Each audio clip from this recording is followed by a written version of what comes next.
So here we are. We're going to go through a nice little foam roll routine that you can do before you do any of your workouts and after your workouts. Uh, I know there's a lot of love-hate uh, relationships out there with the foam roller. There's pro foam rollers. There's anti-rollers. It is whatever it is. Um, the key thing here is just do what works for you. Okay.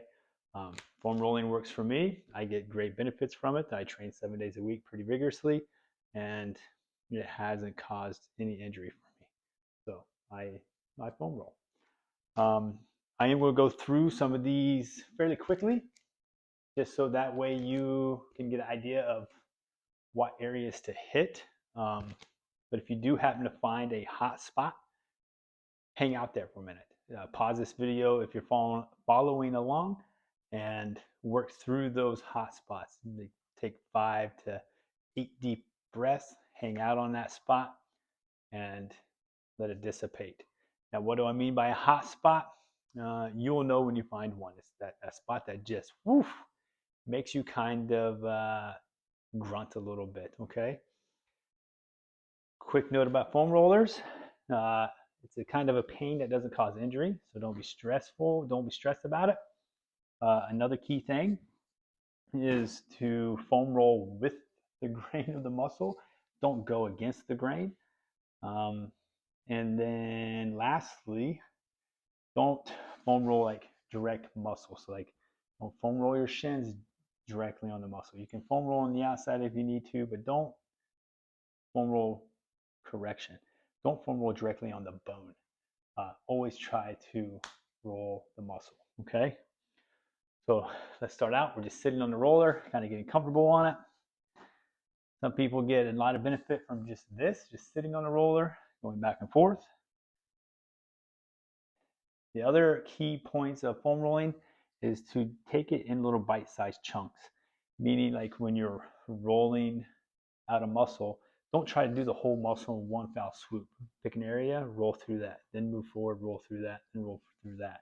And eventually you'll be able to foam roll the whole thing because there's no really any hot spots. But it's just best to do in like 3 to 6 inch increments, okay?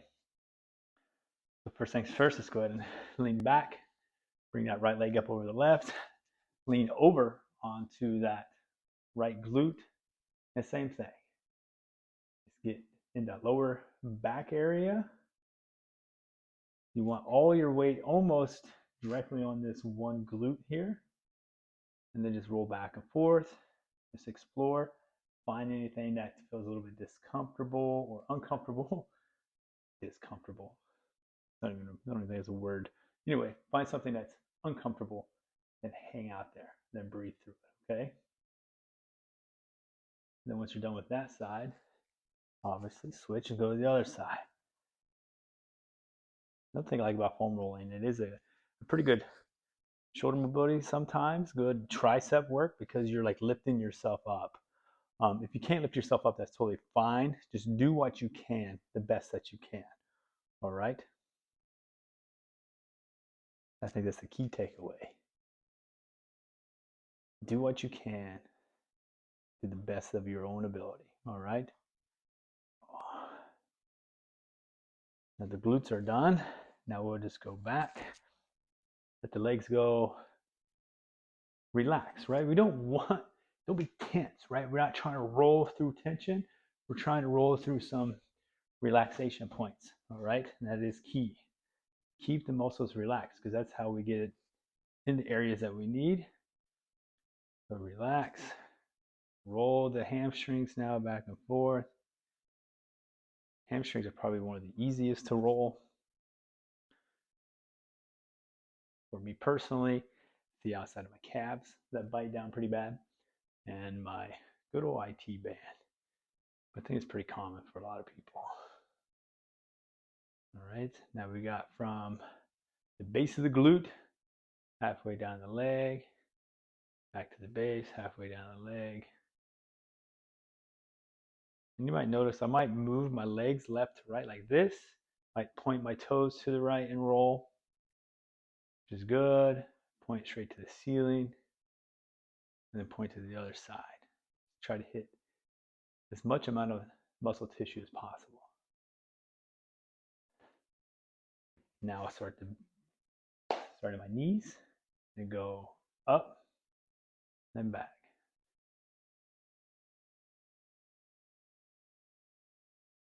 Again, if you find a hot spot and you need to pause the video to work through it, please do that. I am just going through these as a demo so you understand a good little flow and routine. And my hopes is eventually that you just get comfortable getting on the roller yourself and rolling where you need be. All right, now we'll go to the calves. I like to start right in the meat of the calves here. Just relax the feet, come up. Like, you don't even have to really come up. You can just rock back and forth on them. If you want a little bit more pressure, you can lift the glutes. If you want the best amount of pressure, cross your legs and do one leg at a time, okay? But for the sake of this video, I'm just going to do both. The same thing here. What I like to do here is point my toes together.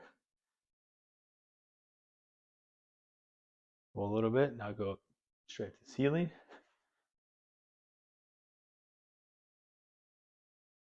Then my nemesis, outside of the calf, where I kind of makes you tremble too when you get into a good hot spot. Whew. Just relax. And you'll get to know your body. You'll know where those touchy areas are. Sometimes people like to dive right into them first. All right, now we can move the roller down to the bottom of our Achilles. Then we go from the back of the heel, midway up to the calf. Again, I like to point my toes together to the ceiling.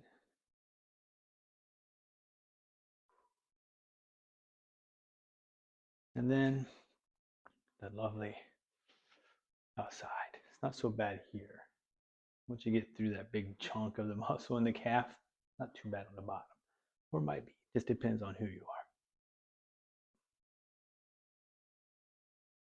are. All right, now we got the glutes, hamstrings, calves done.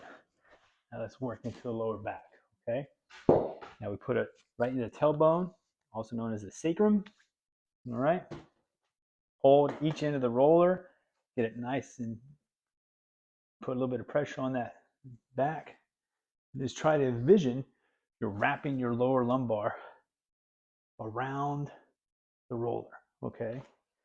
The reason I like to hold it is for two reasons. It'll stop the roller from slipping up from underneath you and rolling away, because they have a habit of doing that. And the second is I can control how much I'm wrapping my back around, okay? I don't want my core to fully engage, because I want to be able to get my lower back to be a little bit more mobile. Now, very important piece here though, if you have any lower back conditions, or if you have any disc herniations, or if you've had back surgery, please have a conversation with your doc about foam rolling technique, and or reach out to me and we can do some training so I can ensure that you're doing it the safest way possible. Okay, the last thing I want you to do is hurt yourself on a roller. So make sure you are cleared to foam roll your lower back if you have lower back problems. Deal? Deal. All right, once you get down that lower back, now we go to the mid lower back. Now we got more control. So now we can lift our hips up to provide some pretty good pressure into that lower back. Like I said, we can just hang out in small little bite-sized chunks. There's no need to go all the way to the top and all the way to the bottom. Just work through some areas. Stay relaxed as much as you can. Breathe. Once you work through that lower part of the back, mid-back,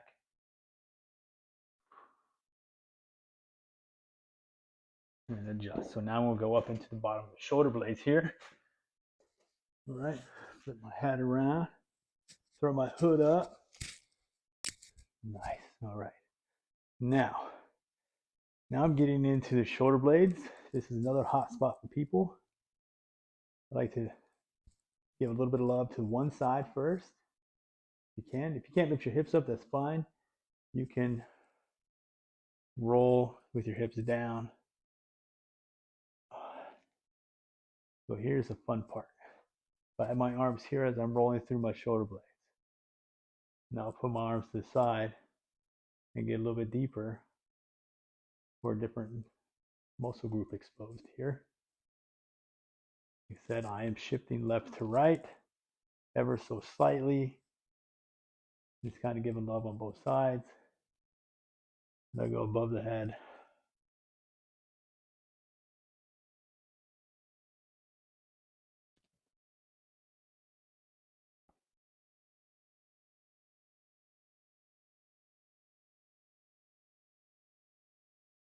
And then I come up. So now this next piece, we'll lay the roller vertically, okay? We'll put it right underneath our tailbone on the very end. All right, the very end here. Then we'll just lay down right that and let the roller just kind of go right down the middle of your back. Here you can kind of relax. Let the arms relax to the side. Okay, now we can go arms away from each other like so.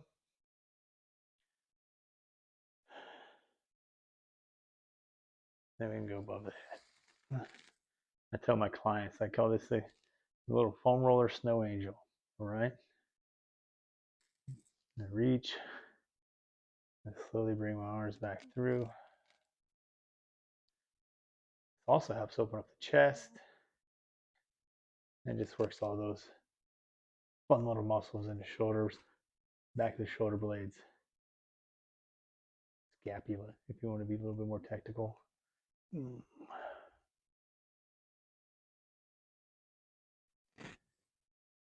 All right, once we hang out there for a moment, let's roll off to the side. Now, let's get into the beefy part of the muscle, right? We're going to get to the quads. Quads you can hit down the middle, and a little bit on the outside. We'll get close to that IT band, but you don't want to directly foam roll on the direct side right here, right? You don't want to be right here. So you go down the middle to the side to hit the little side of the quad, IT band area. It's just best to roll at that midway point, okay? If you need IT band work, go have a massage therapist work your IT bands because they can get in there a little bit better and more controlled, okay? But you don't have access to a massage therapist, a foam roller is your next best thing. So gentlemen, when you first lay down on a roller, please be mindful of anatomy, all right? You don't want to roll that stuff up. You'll know, you're a dude, you get it, you know why. All right, so then, let me make sure it's still in the shot here. Now we just roll. Like I said, I take bite-sized chunks. Let the legs relax. Same thing, I'll go toes in, toes straight down. I go toes out. Move down the leg a little bit. Now go all the way to the top of the knee. Now work my way back up. Toes in. Toes down. Ooh. Found it. I found a spot.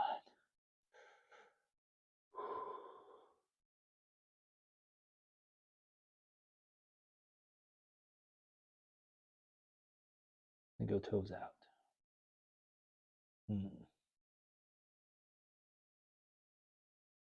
It's hard. It's hard to inflict this type of stuff on yourself, but it's important. And it gets better. The more you do it, then the more, the less that you'll find these hot spots, the more supple you become. All right. Moving to the IT band. So like I said, now I like to posture up here.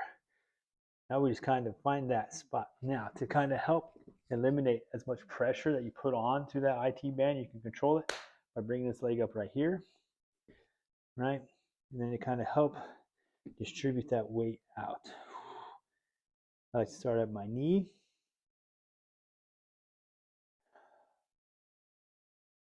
And work my way down up towards my hip.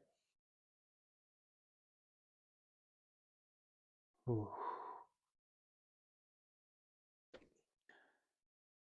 We're doing a large amount of running. My IT bands and quads are just tight, angry. All right, shift sides so maybe get a good angle here so you can see what I'm getting into. Start at the knee.